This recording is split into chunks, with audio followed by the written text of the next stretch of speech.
Is a system of ocean currents that could be on the verge of collapse. Known as the Atlantic Meridional Overturning Circulation, it includes currents like the Gulf Stream, and it's been weakening for decades. But new research shows that if it hits a tipping point, the consequences will happen rapidly and they will be felt worldwide. Joining us now is a researcher with the Institute for Marine and Atmospheric Research at Utrecht University, René van Westen. Welcome to your morning. Good morning, thank you. So what purpose does the AMOC system serve?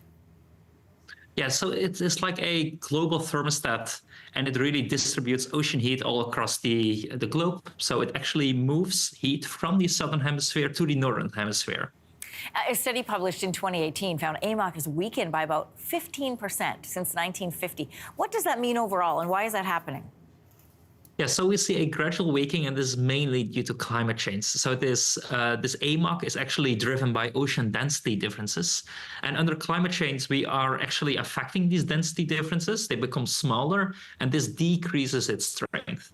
Well, it is still a gradual decrease by about 15%, you mentioned, but we may soon find an acceleration in this decreasing in its strength, and that would then result in a tipping point, so in abrupt collapse of the circulation strength.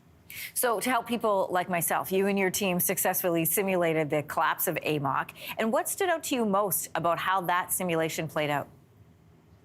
Yeah, so we were really surprised by how fast the changes will develop when AMOC collapses. So they develop in about 100 years time scales. So that is maybe on a human lifespan relatively long, but on a typical climate time scales, this is quite abrupt. And what you see in general is that the northern hemisphere cools while the southern hemisphere warms. And then how does that play out? What does that look like?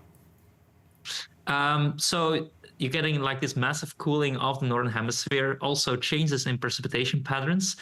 Also, the sea level will rise in the Atlantic Ocean. So some regions, in particular along the North American eastern coastline, get sea level rise of up to 1 meter in some places.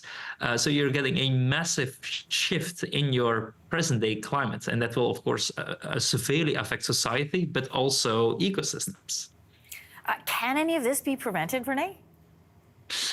So we know that under climate change, the climate is getting more and more unstable. And to avoid such a tipping point or to limit its risk, we really need to take serious climate actions and mitigate our emissions. So further limiting our global warming would stabilize the climate and prevent such a potential future scenario. But is there anything that people can do now to sort of slow down or change the trajectory of the simulation you and your team created? So I hope that people take the climate crisis very seriously and try to come up with a more sustainable lifestyle.